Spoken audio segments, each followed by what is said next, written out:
Cyclone Nation, what better way to kick off the 2025 college football season than cheering on your Cyclones in the Aer Lingus College Football Classic in Dublin, Ireland? Whether it's a quick trip to Dublin for the game, a multi-city adventure throughout the Irish countryside, or premium game day hospitality, there is a package for you.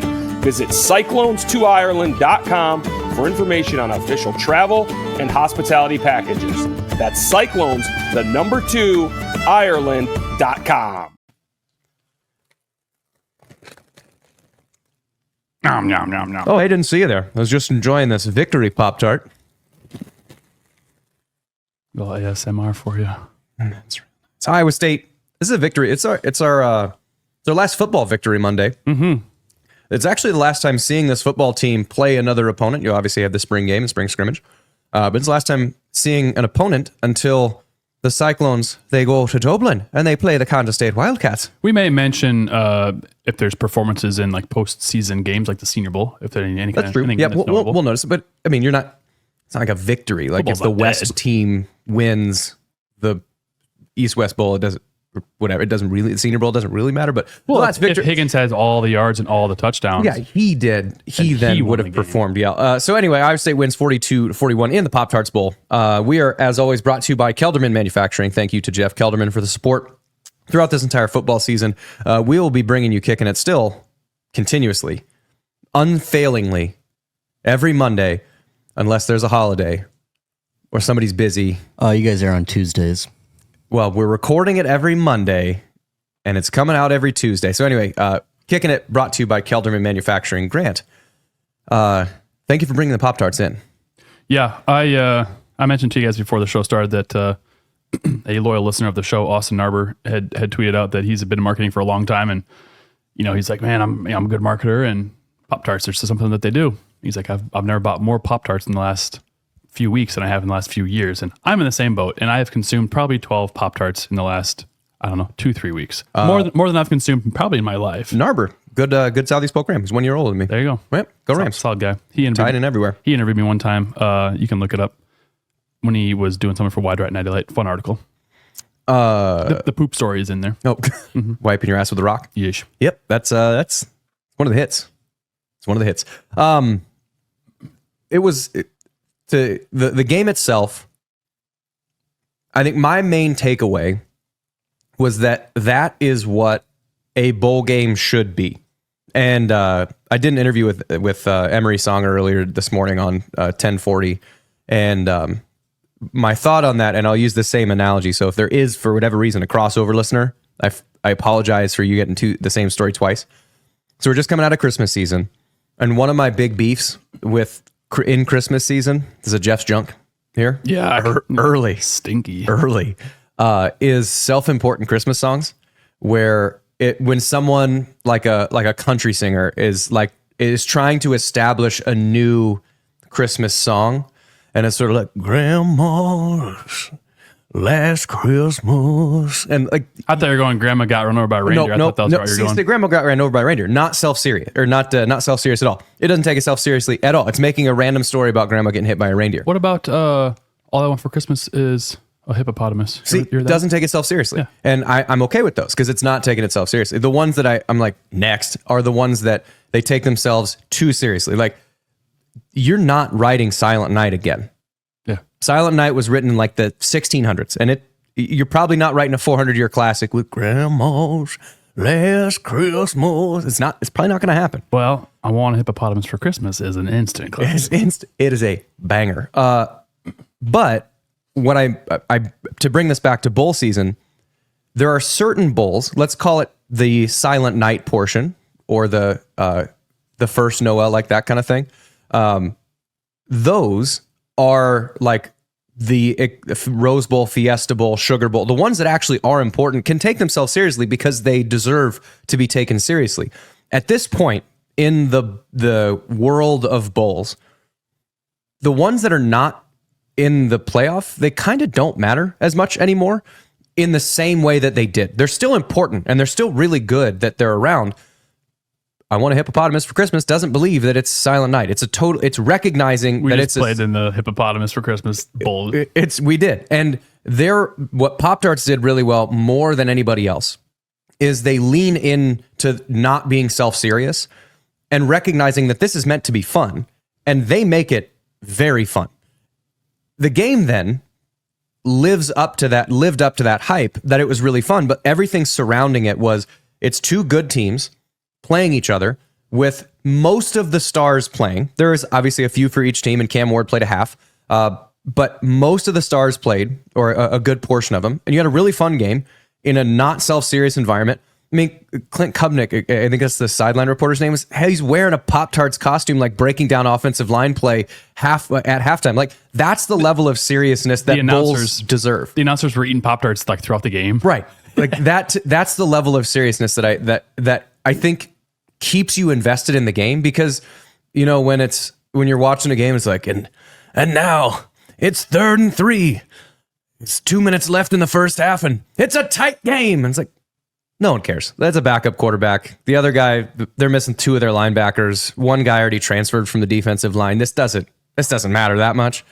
And I don't know, just the theme and the feel of the game, Pop-Tarts nailed it. And I would be really surprised, because this is the second year they've gone all out on the ludicrousness of it.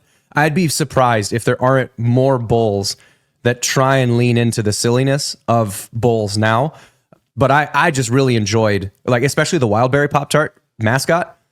I mean, give that guy a raise. I don't know who it is. I instantly wanted to be like, how do I apply to be one of the mascots great next at it. year? You would be absolutely great at it. It was when there was one, I had to get, Erin was playing cards with her family or something like that. And there was, ball goes out of the back of the end zone. Wildberry Pop-Tart runs over to the guy to get it, grabs it, runs it into the referee that he's been screwing with the entire game, and then celebrates like he just, I mean, it was whoever the Pop-Tart mascots were just great. At one point too, the Miami Hurricanes mascot was fake eating one of the Pop-Tarts, and Pop-Tart was just, yeah. Like, it's just, I think the Duke's Mayo Bowl is like kind of the first bowl that really leaned into the absolute, silly? Dumping mayo on the coach. Yeah. Then now you got like the Scooters Bowl, you know, that dumps coffee, but then Is it hot? Wait, what? It's not like a freshly brewed hot pot of coffee, right? I doubt it. I got 30-degree burn. That's cold brew. No, I don't know. But I think that this game, I want to not sound biased because Iowa State played in it, but I feel like that is like the best bowl game that Iowa State could have been in outside of the college football playoffs, because of the craziness of it, just the funness of it. And you get to play, not like the Alamo Bowl would have been nice, but you're playing Colorado, which is cool, but it's a Big 12 conference game. No one's talking about the Alamo Bowl now. Everyone was talking about the Pop-Tarts Bowl last year because of just the crazy. Because of how insane it is. You just ate like a 4 by 6 foot pop. Like, what is this? And I don't know if you saw that at one point in the game, the 3 mascot Pop-Tarts, one had a Kleenex box, one had a toaster, one had like a dozen roses they're holding. The Pop-Tart that Kansas State chose to eat last year appeared like on top of the stadium, and like it rose as if it was like there's like smoke around it, and like it was waving, but it still had its eye, because Kansas State didn't eat its eye. You have to go back and watch if you haven't. It was just hilarious, and like one of them was wiping off his eye, you know, with it. It's not self-serious at all. No. It's just the best.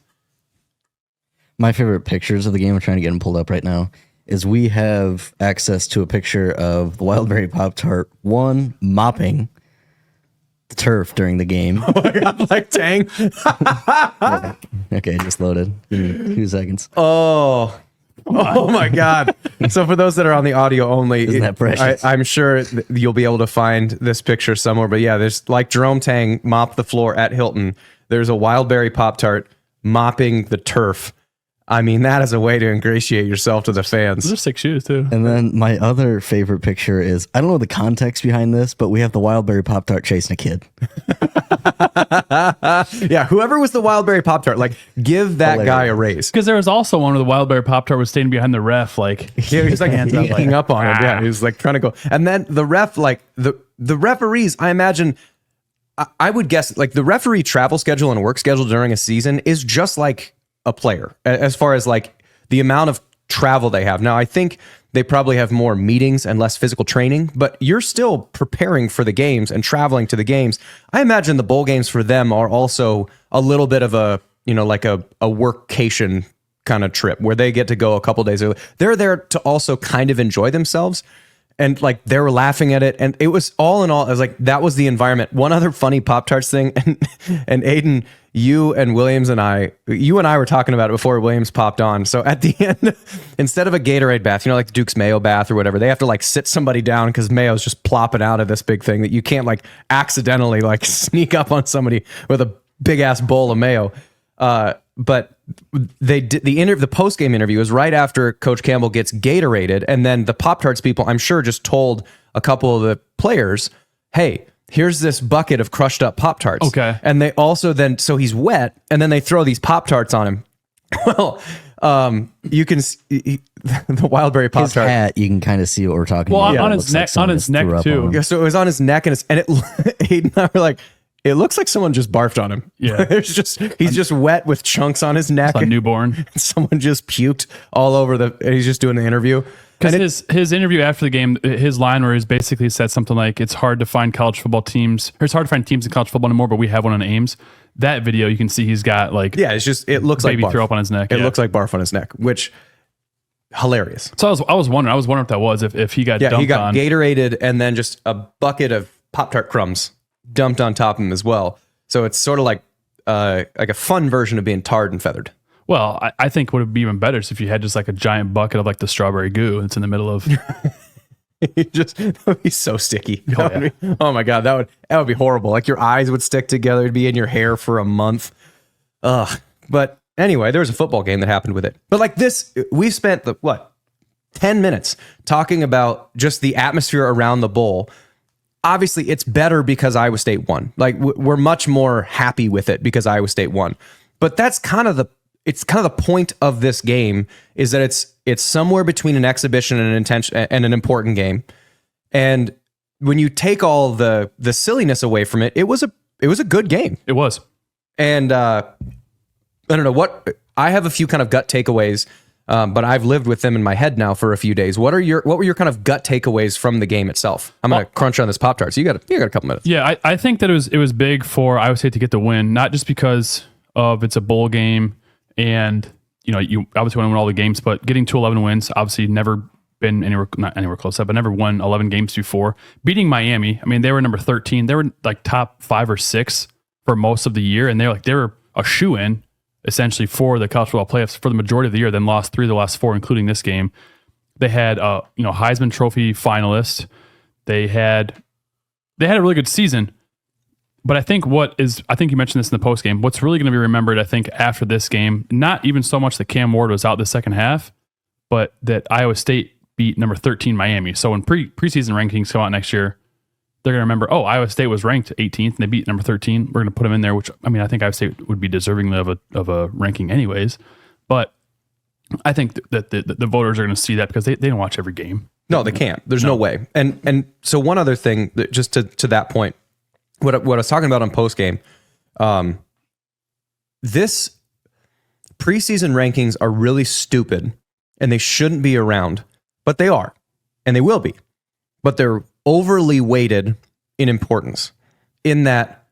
So Indiana, they only played Ohio State as a ranked team, a team that was ranked by the end of the year. But one of their best wins was Michigan. Michigan was an 8-4 team, 7-5, whatever it was, 7-5. They're 7-5 team. They lost a good team, whatever. They're a 7-5 team. That's not a good win. Why is it a good win? Because Michigan, defending national champ, they started the year in the top 10. They lost 3 games and were still in the top 25, and then they fell out because it's partly because it's Michigan, but partly because they started the season ranked. Iowa State beating Miami, and if you put yourself like how the AP poll is done is just a bunch of writers, and Williams and Bloom have gone way more in depth on this. So like the 5,000 foot view is a bunch of writers across the country write down on a list of where they think the teams should be ranked, and then AP, the Associated Press, just mushes them together. Well, if there's 900 writers and they have to survey each 130 teams, there's no way to actually get a good check on who's good and who's not. You cannot watch all the games. And during the season, your ballot is due midnight on Saturday. If you have a night kickoff, what the hell are you watching? You have 1 or 2 games you can watch early in the day before you actually have to work. So everyone's kind of just guessing, and they're going to look at a box score. And So If that. and so the preseason, and that's why like brands are so important, is because like, oh, who's I guess Notre Dame's pretty good, and then you just write it to because it's a name that it pops into your head. Well, and then when all those AP rankings kind of, by the time the college football playoff rankings come out, they're sort of close. Like they kind of use that as a jumping off point, and then because that's a jumping off point, it doesn't really matter what happens after that because they're sort of close. So whenever the writers turn in their preseason ballots, I think William said he does his in April. Other people will do theirs in June or July or whenever the deadline for it is. They're going to have to go back through and look at a few different things. One, how many wins did you have last year? Two, do you have the majority of your players in their critical positions and especially quarterback returning? Three, do you have coaching continuity? And four, who'd you beat last year? So Iowa State, if you go through that list as just random guy who covers Oregon State and is just looking through the rest of the teams in the country, goes, go to a whatever database, sort by wins. Oh, Iowa State had 11 of them. They must be pretty good. But they'll also probably be remembered that they played in the Big 12 championship, not remembering that there was a tiebreaker. Right. They're just gonna remember they're in the Big State. 12 championship, Yeah. and then they look through and they blue blood. I mean, I'm gonna say Miami's. They beat Miami. I'm gonna say Miami's a blue blood. And they checked the box score, and Cam Ward threw for 3 touchdowns, and they beat Miami. And maybe they knew he didn't sit. Maybe he didn't. And then they have a quarterback returning, and they got a coach who has an extension. I'll put him up there. And that win over Miami gives a better taste in your mouth for these random strangers that have no idea about the season.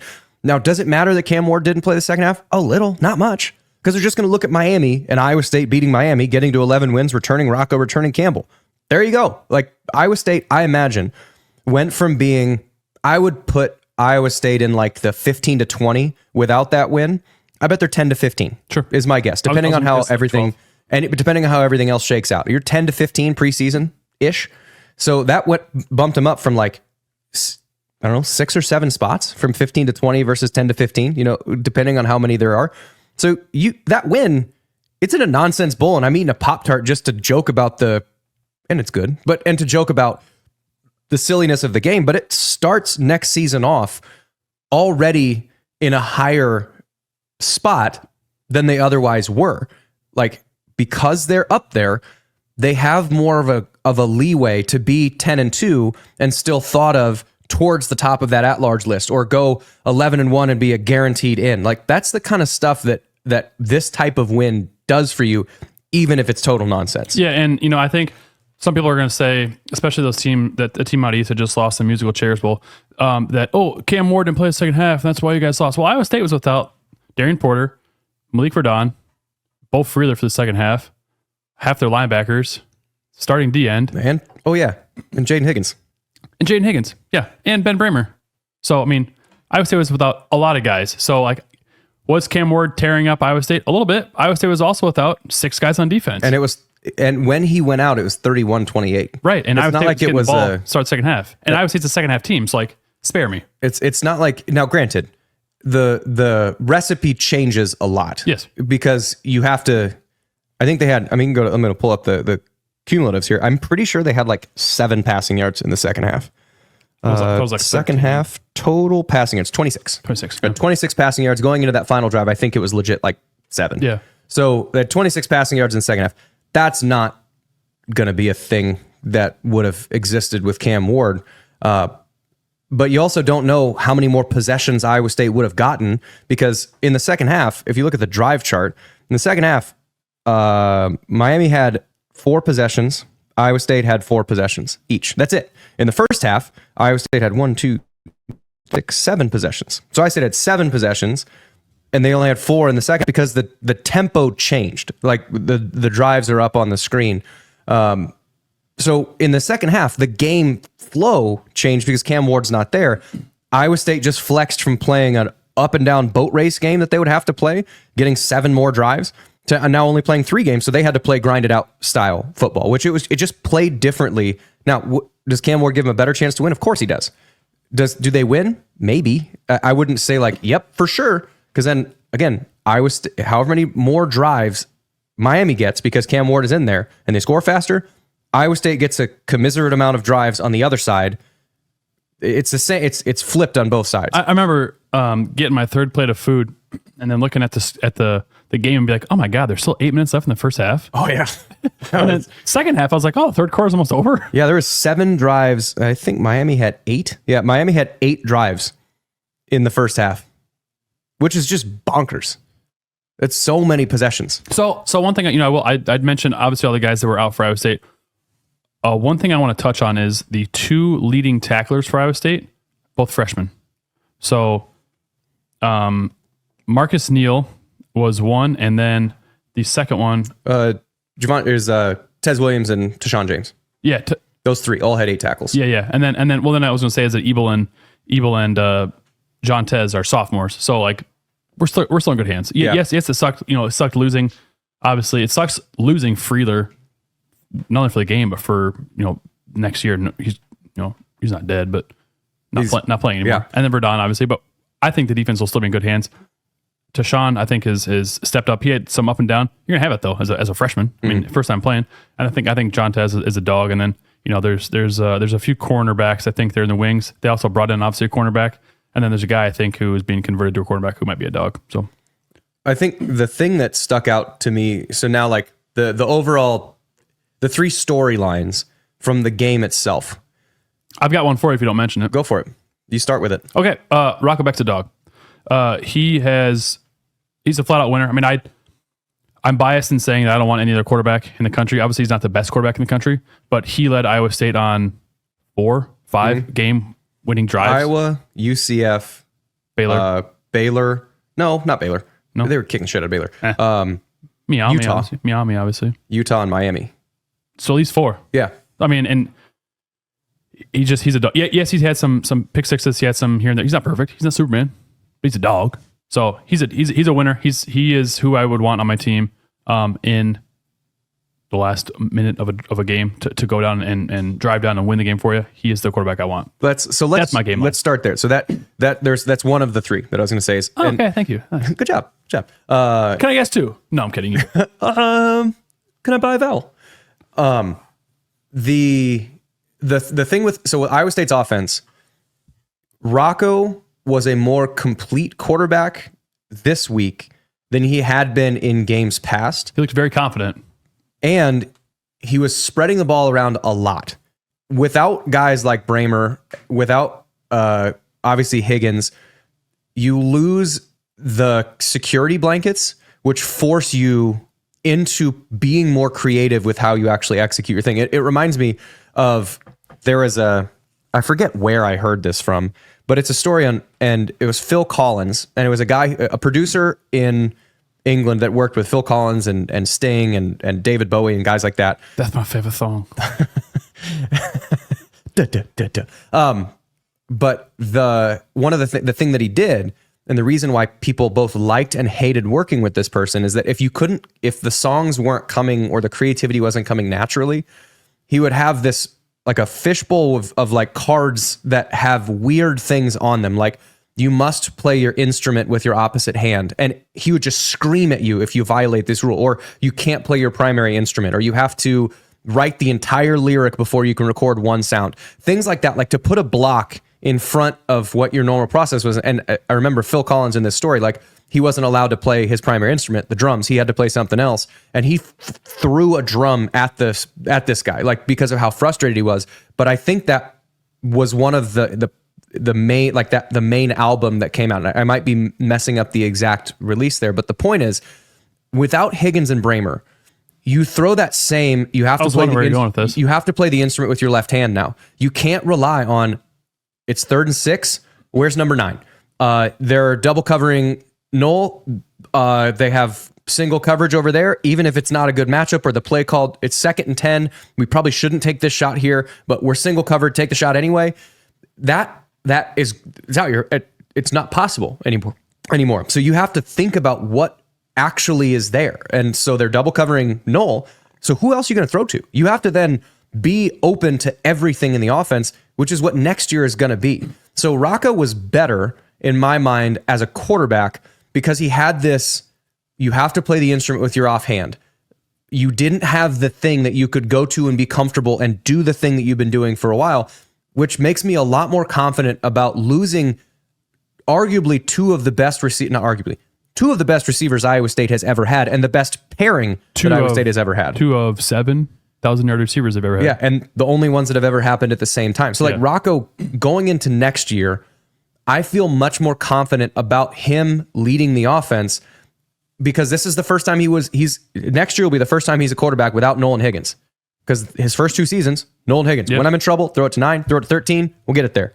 Now he's going to be the guy, and there was a lot more diversity in that offense, and there's a lot of guys that made plays, and we can get to that in a second. But to me, the offense felt really natural and really comfortable with Rocco being the guy, which he'll have to be next year, as opposed to being a distributor to the other 2 guys. Yeah, and I loved how the guys stepped up too. Burkle's touchdown catch was a hell of a catch. Unbelievable. He snagged it. I was like, oh shit. And he had a couple other, Gabe Burkle, if you give a most improved from the start of the season to the end of the season, you'd be hard pressed that it wouldn't be 84. Yeah, I mean, he obviously he was 3rd on the depth chart to start the year, but that just shows how far the Campbell teams have come along, where I think when Campbell got there, like they didn't throw the tight ends. They didn't have a tight end. Yeah, and now you've got There's no tight ends on the roster. At least 3 serviceable tight ends, and I think there was a true freshman who was redshirting this year who's going to be a dog for us too. But Burkle, he had no expectations coming the year, and then he obviously had great games. This game, what was the other game where he had?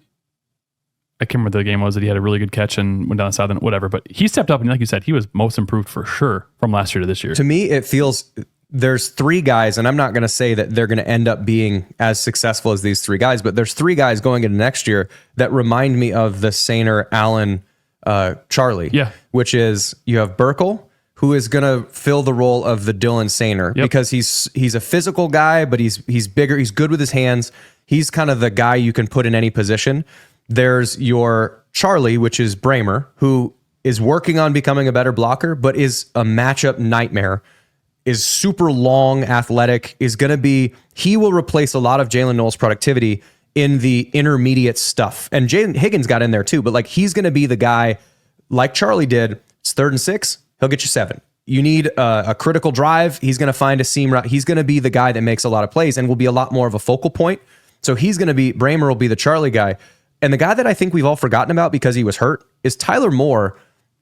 I was thinking about, you lose Steve-O, and losing Steve-O is a big deal. I want to touch on that for a second when you're done. Because Steve-O he was the mofo of the tight ends. Like, he is going to take a defensive end that's 40 pounds bigger than he is and just punk a dude.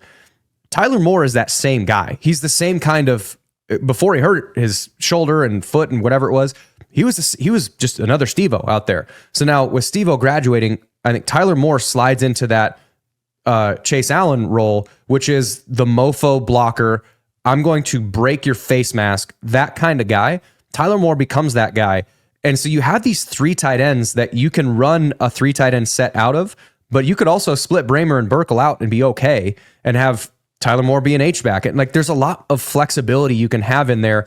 And the depth at wide receiver is still pretty big. So like, I think the tight end room is really exciting for me going into next year because of those guys.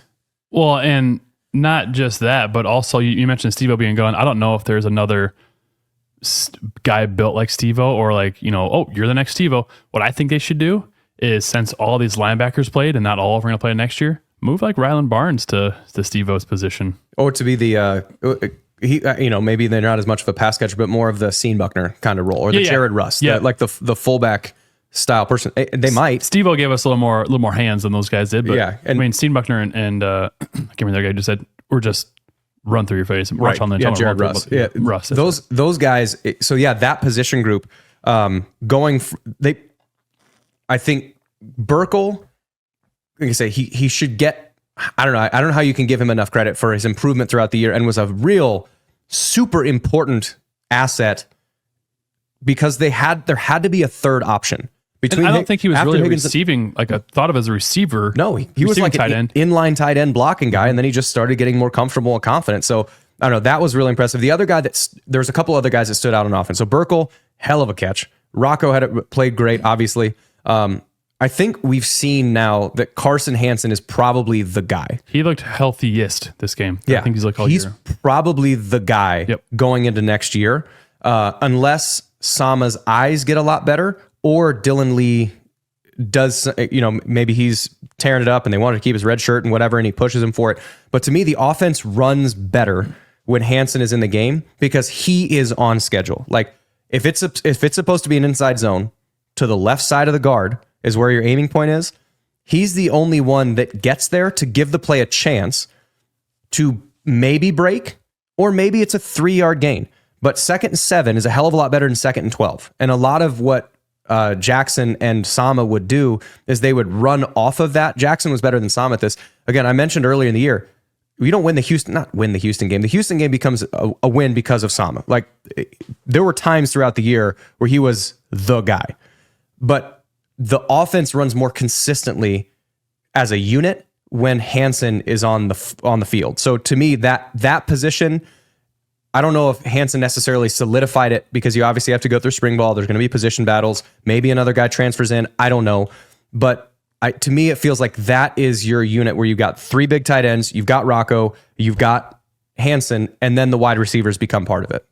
Yeah, I mean, you haven't even mentioned probably the guy you're about to talk about. Which is the wide receivers were really fun. Namely, Isaiah Alston. I've been wanting. He's been in very sparingly throughout the year.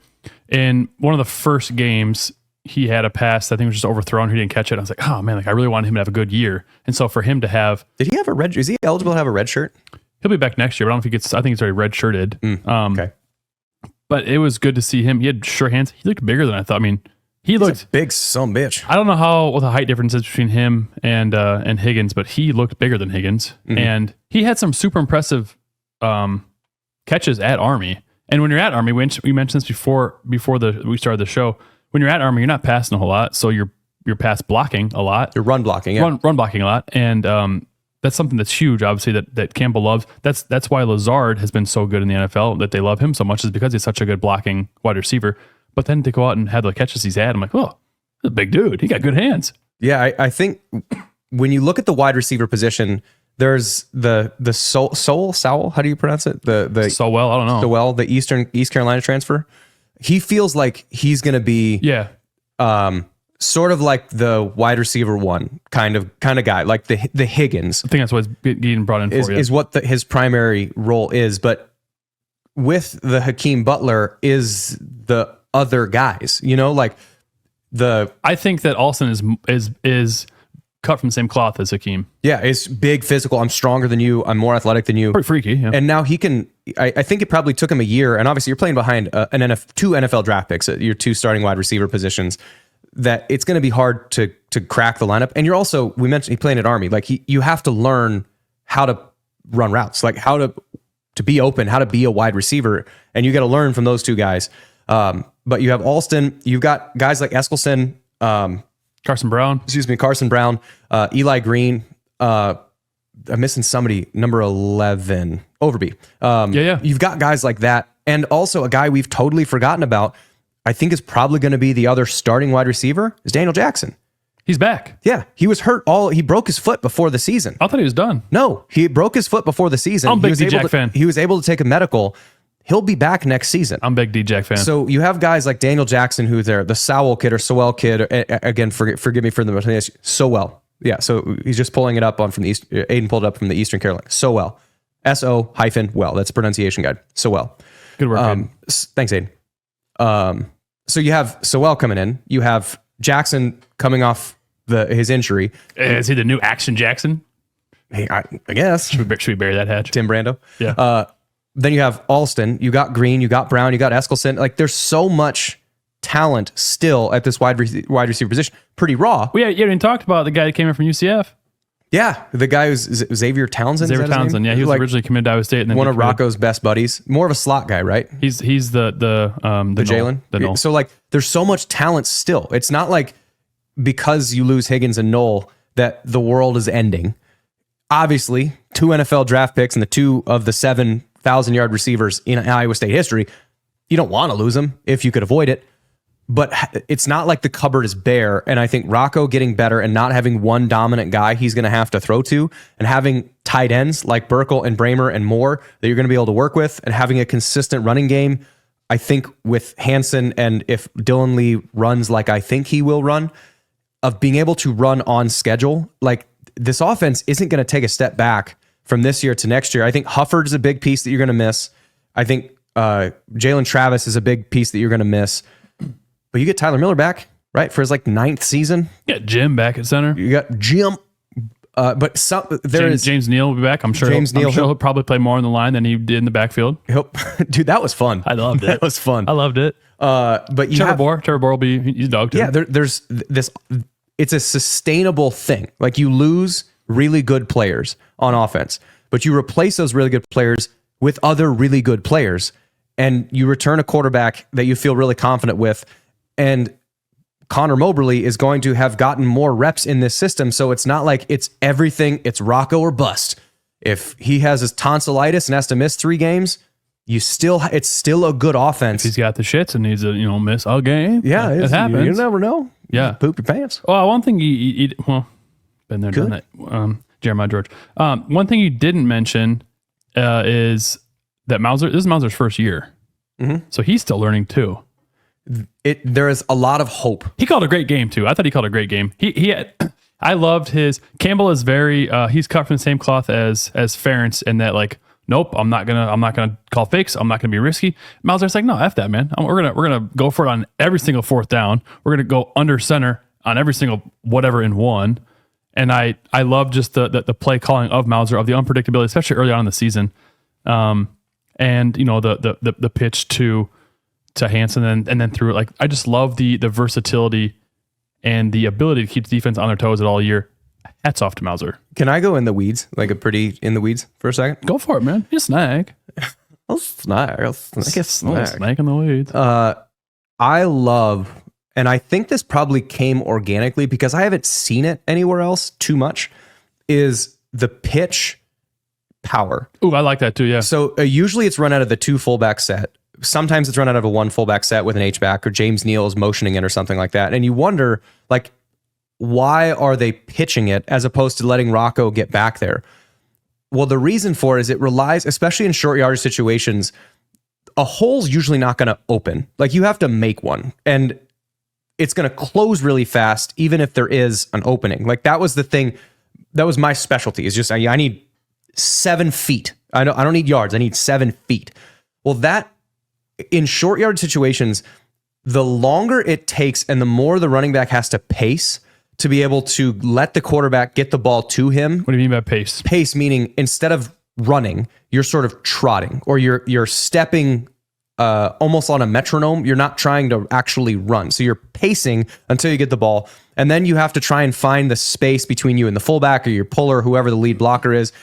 And you're a runner at a stoplight that's stopped. And you're kind of like trotting. You have to wait until there's an opening available. But that pitch, what that does is it means that Rocco doesn't have to take those 3 or 4 steps to get the ball to Carson, which he was usually the one that ran it, which means that Hansen can moderate his own pace based on how the play is happening. So if there's the 2 fullback look, I imagine one of those fullbacks is a cleanup guy, where, like, if anybody misses a block, you're hitting first color, like first color to the inside of to the left side of the, B gap on the left side. If we run it to the left side, so to the left side of the left butt cheek of the guard, whatever you see inside of that, hit it. Like, I imagine one of those guys is a first color guy. The next one probably has a blocking responsibility on either a linebacker or a defensive end. And then you have a puller that's also working in there, a guard or a tackle from the backside that's working in to kind of lead the way. So there's like 3 or 4 guys that are going almost in the same spot. That turn and pitch, like that pitch power, because it's just power. A play, just Google it. It's pitch power. And the reason I love that play, again, it gives the running back the flexibility to speed up if the play is, I just need like the touchdown that Hansen scored on it. It was to the offensive left side. My father-in-law was like, the hell did he come from? Because you couldn't see, he just kind of disappeared. He hit James Neal in the belly, and then they just pushed forward. I thought he was in the pile, and I saw all of a sudden I see him 4 yards deep in the end zone. Yeah, just popped out. Well, there he is. That type of play, he knew that in that situation, I can't I'm not going to wait for something to open. I can't. Everything is chaos here. I just have to put my shoulder down I don't have to wait for Rocco to get the ball to me. I can just go. Like that, little things like that. We never saw that pre-Mauser. That's a thing that like the creativity and the openness to learn what works. Let's think about this. Why are we doing this? Why do we have to hand off power? Why can't we just toss power? It's the same thing that same play, basically, that teams have run since the 60s. But by tossing it, it gives a different way for the running back to feel it out. So like the Niners do that a lot. Yeah, and so that's the thing. Like, and I imagine Shieldhouse probably got a little bit of that from McVay and then be able to pass that back. But like a lot of that, just things like that Mauser's incorporating, I just really appreciate sort of from a mechanics standpoint how the offense is run, not just what plays are being run. I agree. And I think too, with having more guys in the NFL and having Shieldhouse, I'm sure, like you said, Shieldhouse he has probably had conversations with Mauser about, like, this is what we're doing, this is what we're thinking, and having the ability to talk to Brock, having the ability to talk to Charlie, and I think Chase is back on the staff, but when Chase was with, the Bears, having those guys to bounce ideas off, and obviously high prolific offenses in the Rams, the Niners, the Ravens. I think, we've seen a lot of stuff that Mauser has taken from them. I've kind of got a grand gripe though, not kind of, I do. Can I dive into it? Do. Definitely do. Yeah, special teams for me this year was Kennard's a dog, so I'm not gonna shit on him. And he's a baby too. He's a baby. He's a baby. Did you see there's a video of him that when he hit the game-winning PAT, they almost took his legs out. He looked to the guy and gave him the too short. Yeah, baby. I retweeted it. Just a dog. But special teams this year I feel like was took a step back quite a bit, and my biggest gripe, Jeff, was the fake punt in the game. It was 4th and short. One, you should be looking for it anyways, but 2, the long snapper, if he's usually lined up at 12 o'clock and snapping to the punter at 6 o'clock, this long snapper was lined up at 10 o'clock, snapping to 4 o'clock. If you can't tell me that there's a fucking fake coming when you're looking at the long snapper and the way he's lined up, this guy's lined up right at the up back. What are we doing? That Coach Rhodes was very big on. We absolutely were. One, being prepared for fakes and having all that, looking for little stuff like that. But 2, he would have been losing his godforsaken mind. He would have called timeout. He would have been losing his godforsaken mind. Watch the fake. And he would have seen that lined up. He would have gone on the sideline to see an angle, I'm sure, or someone would have, and called it out. Would have called a timeout regardless. But that, for me, just little things like that is thankfully. And have also had punts blocked. Too many. Yeah. And a PAT or field, whatever was blocked. Too many. There are some execution mistakes that I think need to get. The return game was really good. I would say return game was really solid, but I would say the coverage, there was just hit or miss. I think that was the small things.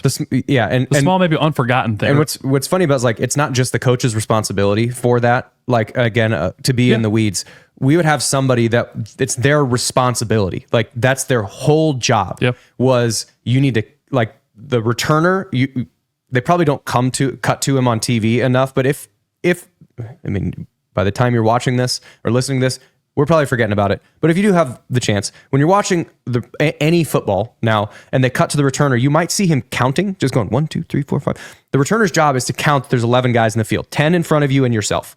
And that's the pre-snap responsibility of the returner. And then prior to going out there, you're going to look at the sideline and they're going to tell you how far back to stand as the returner. So the punter's average carry distance on this is from the line of scrimmage is 41 yards. They're punting from the -20. You're going to be standing on the 40. That's, whatever. This is how we're going to figure it out. But then there is another person's responsibility. When we were on playing special teams at Iowa State with Rhodes, usually this was somebody like Levi Peters or Gage Schaefer or Wes Boyer. Like, their primary playing is just special teams. And they would be usually like kind of like 3 or 4 yards back from the front line. And you're going to get hints or keys about what fakes are coming or what things generally to look for. And if you see any one of those, you can, I don't remember the exact call, but let's call it kill, kill, kill. And if you yell kill, kill, kill, there was us on the coverage team knew that you just fall into essentially like a normal defensive front. Like, there's a couple guys that play defensive line, a couple guys play linebacker. You're not trying to block the punt anymore, whatever the call was. And that's that person's responsibility. That's the thing that maybe we had fakes run on us. And I'm not saying like, this is glass houses and throwing stones, but I don't recall having fakes run on us. Yeah, much. there were some, but I do remember we stopped teams. There were very few that were converted. But that was huge. And a guy who would Rory Walling was usually that guy when he was playing. That was because now he's actually on staff. I imagine it might be part of his responsibility for that. But because there was one versus Texas, I think, that he got the guy. Yeah, he was the only one that was playing. That was paying attention to it. Yep, and he got the guy on the sideline, stopped him short of the first down. Yeah, I think I agree that the execution of special teams is one of those things that you want to take a look at. And so and another thing I was just thinking about. I think everyone should be coming back for next year. Knobloch? Transfer portal. Yeah. He got beat out by Clausen. Clausen was doing both, which that's how it was when we were there. With Dakota Gray Mountain Zimmerman. And then Spencer Thornton. Dog. Yep, Spencer came in. But they, for post game, and we'll get to the defense because you can't look at the defense and go like, "Oh, great job." Of course you can't. Got cooked a little bit. But when we were doing post game, a lot of the responses in post game were like, "You guys are talking like the team lost," and I was like, "Hold on, we're looking at this through the lens of what a coach is going to look at this or a player is going to look at this. Like celebrate and have fun and be happy that you won, but also between now and like." They're enjoying Christmas. They go home, have winter break, spend a week or 2 or 3 or however long winter break is for them. Come back ready to hit it hard in January. But when you come back and hit it hard in January, you're going to have a meeting with your position coach and with the head coach about what did you do well? What do you need to improve upon? What is a reasonable goal for you to have? So if you're, Alston, a reasonable goal for Alston is to start at X receiver. You shoot for that. In order to do that, what do you have to do better? That's not just the players that are having that meeting. There's going to be staff meetings. There are going to be position meetings. Campbell's going to be talking with Haycock. He's going to be talking with Dion. He's going to be talking with what is the thing that we need to get better at? What things do we need to look at changing or updating or modifying? So you're looking at it totally like an alien from space. You cannot have any emotional attachment to it. Like, man, I think this kid's a really nice player, and his mom is sick, and he just needs to play. And like, yes, but like what from an overarching perspective. So I think special teams would be something that you want to look at. Execution's probably got to get it has to get better in blocking. And then we can talk about needs to be more consistent for sure. And we can talk about the defense now. Dive into it. Depth was better. You got guys like Brzezina. You got guys like. Brzezina, Ebel. He was out there for the first play, but I didn't see him. Yeah, I didn't see him. He didn't have any stats. He didn't have any tackles. He had one. Nope, never mind. Didn't. 0 tackles. Yeah, shoot. But had a fumble recovery though, I think. Right? He did. That's all he needs. Got the fumble recovery. Go sideline, kid. What a great way to start. Holy smokes! What was going on there? Do you think I wonder if it was a terrible snap or they were like trying to snap it to the running back, and Cam was sort of like pretending to which feels like that'd be a little unnecessary trickeration right away. Too cute, yeah. I don't know, but great way to start. Their running back was a transfer from Oregon State, if you remember. Like Martinez? Yeah, like early on, I'm pretty sure the same kid. Early on in the NIL world, when things were kind of starting to come out about like, oh, well, this school promised me this and this didn't happen. He was like a 1,000-yard guy at Oregon State, projected to be really good. And he was like, they promised me X, Y, and Z, and I didn't get that, so I'm out of here. He was like kind of the first guy, I think, that kind of really caused a ripple of that.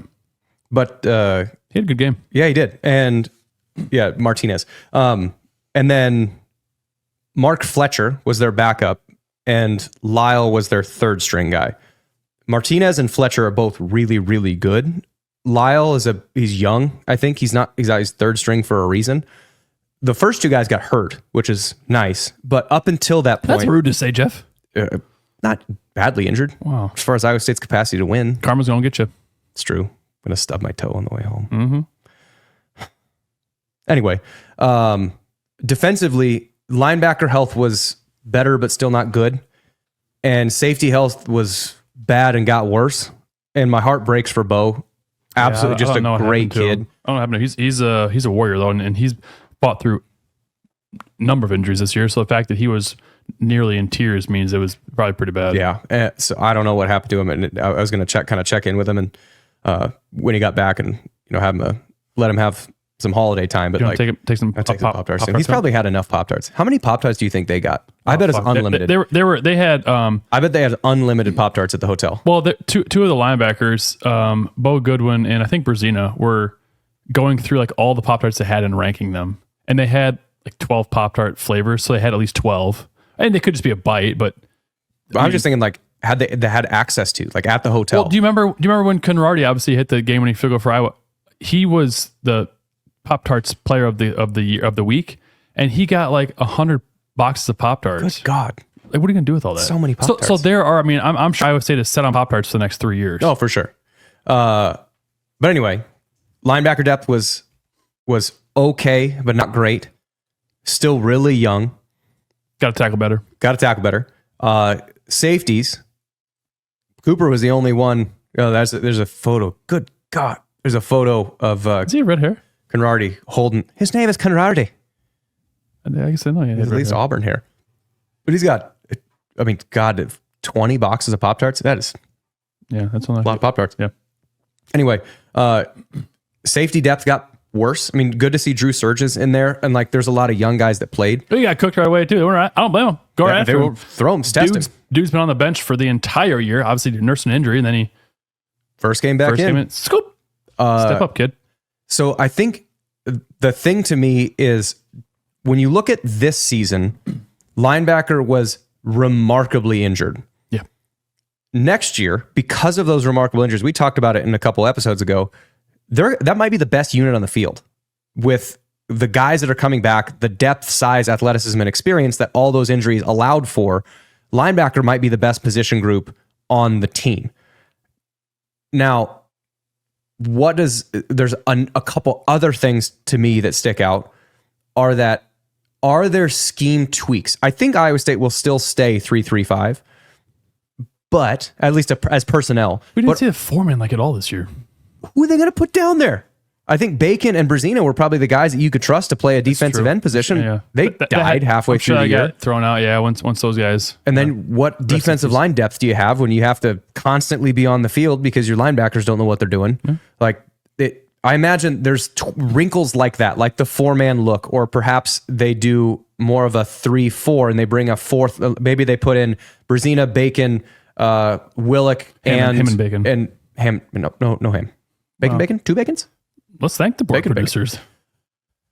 Could get Caleb Bacon next year. Yeah, I just He's gonna really be- I hijacked your I was just talking about potentially putting 3-4. But you know what you put 3 or 4 of? Slices of bacon in a frying pan. that does sound. I haven't had bacon for a while, man. That does sound tasty. I'm going home.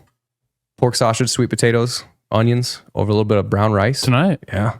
Oh Tonight. wow. I would Yeah. replace all those vegetables with more pork. Just pork sausage Yeah. over a different kind of pork sausage With pork. Over some bacon. And more pork. and With a side of pork. There was a place in Austin when I lived there who they were on like diners, dive-ins, and drives, whatever, and they had a sandwich called a knuckle sandwich, and it was like the hoof. Pork knuckle. Yeah, it was the hoof of a. It was so good.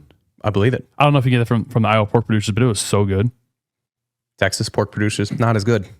No, not as good. Not as good. No, those pigs have been on the Ozempic plan. It's the Corn fed in GLPs. Iowa. Yeah. But no, like defensively, looking from this year to next year, it was bad. And I wonder if it was all personnel or if teams have figured out, because now Iowa State's not the only team running this 3-3-5, that teams have figured out a way to scheme around what that defensive front is meant to do. That for a long time, Iowa State was the only one. Maybe like Clemson ran it because Venables came over it, but now it's like half the teams in the conference play it and the other half have it as a package so their offenses can practice against it. So there's no novelty to it anymore.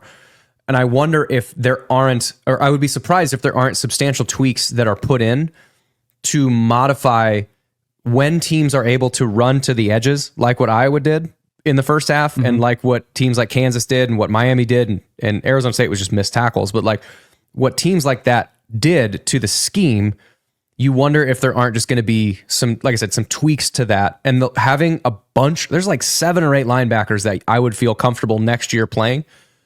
Having a bunch of linebackers, that's the most flexible position on the field. Like Caleb Bacon is a 6'3", 250-pound athlete. It's thick. Put him anywhere.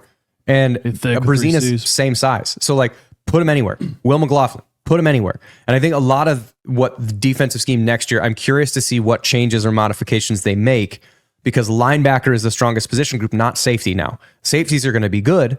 Corners are going to be good, but linebacker is going to be your best group. And I wonder how much they're going to favor that position group. That's the thing I'm curious to see off season. You know that John's going to have a wrinkle in there. He's going to sit down and take a look at everything. Yeah, he finna take a look. He's the whisperer. We haven't done hidden yards. We didn't do hidden yards last time. We forgot to do hidden yards. I think, didn't we? I think I texted we you. talked on text. The Arizona State one. I think it was, if I remember right, it was Iowa State 160, or Arizona State 167 Something like in that game. Not good. What do you think it was for this game? I want to. Can we make this? It's not always, but presented by the Aer Lingus. Oh, good. The Aer Lingus College Football Classic. This is the last one, because by the time the next football match is presented by the Aer Lingus College Football Classic, it's going to have been the Aer Lingus College Football Classic. So it can be sponsored by the Aer Lingus College Football Classic. Boyo. Think of the Aer Lingus College Football Classic hidden yardage like leprechauns. They're hidden. They're always hiding. Unless you see that there leprechaun up in the tree. What? You don't know that video? Nope. Aiden, you know that video? If Aiden doesn't know a social media or like a memeable video, I'll show you that video. It's a video of a lady. I swear there's a leprechaun up in the tree. It's not a. There's no leprechaun. is she on there. drugs? No, I don't think she is. Just crazy. I don't know. Just crazy. Okay, hidden yards. Grant. I'm gonna say Iowa State won this one because there was the fumble. We had some good returns. I'm gonna say Iowa State won it 47 yards. Iowa State plus 47. I'm going to go Iowa State plus 80. Miami 3. Really? Yep. Iowa State had one drive. So if you pull up the drive chart, so this one, each team had 11 drives technically. Iowa State had one kneel down, so we'll subtract that one. So then Iowa State had 10 drives, or if you take 11 drives, average starting field position of their own 32. Miami had 11 drives, average starting field position of their own 30. You just have to subtract that one drive for Iowa State. So it's total yardage wise, it's pretty much a push. If you include that drive, Iowa State wins it by 23 or 22. Not many punts, a lot of kickoffs, and only one and turnover. when you look at it, it never felt like one team had this like innate advantage. So you obviously, outside of that one fumble where they started in Miami territory, the very first play Iowa State ran on offense was from the Miami 22, meaning 22 yards away from the end zone. If you look at all the drives after that, so many goddamn kickoffs. Iowa State 25, Iowa State 35 because kickoff out of bounds, Iowa State 25, Iowa State 25. Here's the other fumble. Iowa State starts 39, Iowa State 25, Iowa State 25, Iowa State 25, Iowa State 25. They get the ball on the interception or after interception, drive down to score a touchdown, but that drive started on the 16. So they had two drives where they started outside the 35-yard line. Miami, on the other hand, because Iowa State's punting wasn't great, started on 25, 25, 25, 25 after kickoffs, 28 because they returned it, then started on the 48, Iowa State 48, and then 33, 29, 25, 37, 20. So generally, Miami started with better field position outside of the couple fumbles. So this was pretty much a push from a hidden yardage standpoint, even though Miami had two turnovers. I forgot about the second fumble. Yeah, but I definitely would have gone Miami 3 had I remembered that. Definitely. Yeah, definitely. Fun year, obviously, good year. I thought they'd get to 10 wins. I didn't see 11 wins, so that's. What an idiot! What a dingus! I know. I thought. Don't call me a dingus. I thought we were gonna get to 9 wins and win the 10th game in the bowl game, but yeah, man, great year, fun year. I think next year, looking at the schedule, they got a chance to win 10 games again. Next year when you look at the Big 12, it's going to be wide open again. Who knows? Transfer portal for all teams makes it really hard to judge who's going to be good, who's going to be bad, and avoiding. I mean, obviously, Iowa State didn't play BYU or Colorado this year, or Arizona State until the conference champion. But you didn't know those were going to be good teams, right? You still had to play Utah and still had to play Kansas State, which were presumably the best teams. Like, also, I think Houston, they got better as the year went on. They're going to be good. I mean, Willie Fritz is good. Yeah, he's a good coach. Cincinnati will be better. I don't think that coach is bad, but I think with Vite being there, the defense should be better. It's just going to be really interesting. Who are the good teams? We don't know. Tech has had a crazy good portal season. Baylor won, 6 of their last 7? They play LSU tomorrow. West Virginia's now got Rich Rod back. Yeah, like there's... Not Yeah. Rich Rod? Yeah. Okay, yeah. So the Big 12 is going to be really fun, but I would imagine Iowa State's going to be top 2 or 3. I'm curious what's going on at Oklahoma State. What the hell we got going on there? I don't know, man. But We play him next year, so never doubt a Gundy. I'm going to doubt him. He's a crazy SOB. His mind is Gundy. elsewhere. His mind is fishing, deep sea fishing right now. He don't want to be there. He definitely has a Salt Life sticker on his truck, doesn't he? Yeah, he probably buys all his stuff from Temu. I mean, he seems like kind of got to like support Temu. Salt Life for sure. Salt Life. RIP Salt Life. They went out of business. You know that? I don't even know what they were. Yeah, it was just Salt Life. It was Okay. just T-shirts and stickers. Salty. That's all I got. There, anything else? And that's it. Awesome. I got one thing. Oh wow, Aiden. Okay. Heard from our boy Chris Felica today. Oh. Ooh, yeah. Donning Hey. Love It's You shorts if you're listening on podcast. He just texted that to you. Yeah. That's a solid posing. Iowa State shirts. Look at the calves. Got a little calf muscle going on. Yeah, he does. Good job, Bear. He's flexing his quad. Also, I realized I said there's 3 main storylines. We just talked about one and the second one. We're not going to necessarily get into it too much because we sort of rep. But Rocco in the offense looking really good. Defense needing to make some changes. We got 2 of them. The third one is Cam Ward only playing a half and then not playing the second half. I feel like that's been hashed enough. Well, I don't understand why he left his pads on though. Maybe if the guy gets hurt, do you go back in? Yeah, I suppose. Maybe. To me, if you're going to play, play. If you're not, don't. But it's also hard to judge when, like, it's hard to say, like, oh, I would have made a different decision. You know, for any random human being to say, I would have made a different He decision. didn't need to play in the game anyways. No, but Why play just one half? who knows if you're in the situation where you're looking down being a top 5, 10 pick in the NFL draft. Number 1 pick in the draft, I think, is at $29 million a year guaranteed for 4 years. That's it. That's $116 million that you're just guaranteed. Like the rest of your life is, the rest of your children's lives are set if you manage it even half okay. And when you're staring down what that future looks like, it's kind of hard to say, what would I do in this situation? It's really a meaningless game. Right. But also, do you have the competing forces of I want to play with my teammates. I love these guys. I want to compete with them, but also multi-generation changing money. And how do you weigh that these two things are both really strong attractions on either side? And you add in being the all-time NCAA passing touchdowns leader in every quarterback that's ever played ever. Like, lay that on top of it. Like, how do you navigate this? It's hard to say that, like, he made the wrong decision. I don't know. He made a decision, and I can't say that I would have. I think if I'm in that position, I probably opt out because of the future value of what that is. But that's me as a 34-year-old making an economic decision. I don't know what I would do if I was 22 or 23 in that position. It's hard to say. So, like, the opt-outs, the Higgins, the Porters, if they warmed up, who gives a shit? Like, it's hard to make a decision when you're not in their shoes and you don't know what that's going to be. It's a non-story, and he made the decision that he thought was best for him. More power to you. They saw the Senior Bowl, which I feel like it's going to be a better indicator of, not saying that there wasn't talent on the field. Obviously there was, but the Senior Bowl is the best of the best. Guys are about to be drafted. So if you show out in that game, that's probably a little better look than showing out in a bowl game. But do you think he played in the first half just to get that record? Yep.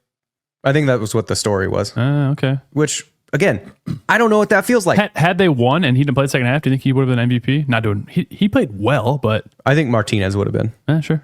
But still, it's hard to say. And then as far as like the Higgins and Porter warming up and then not playing, I don't know. Like, maybe they said Campbell, you sneaky dog, playing him close to the vest, and maybe the training staff and talked to him and said, hey, if you feel 100%, we're going to go. If you don't feel 100%, don't. Or maybe the whole time they weren't planning on playing and they're just trying to mess with Miami. I don't know. I don't care. Were they the only ones that warmed up? Like, did Bramer or Verdon? Did they? I don't think they warmed up there in street clothes. I'm pretty sure. But either way, to me, it's a non-story. It's not something worth like really having a conversation about, which is why we left it for the end of the show and spent 3 minutes on it. Bramer confused me because he played in the Big 12 championship game, then didn't play this one, so I don't know what's going on. Hopefully he's fine. Hopefully he's okay. He's got a boo-boo. Ouchie. Maybe he's got the shits. Ouchie boo-boo. Maybe he's got the poopies. So that's all I've got, Jeff. You got anything else? Nothing? You got anything else? what was that one? And after people listen to the show, Iowa State would have already played Colorado. But I already know Iowa State's going to win 84-76. So that's the ball game. Thank you to all of our loyal listeners who are still listening. And as always, remember, adopt, don't shop.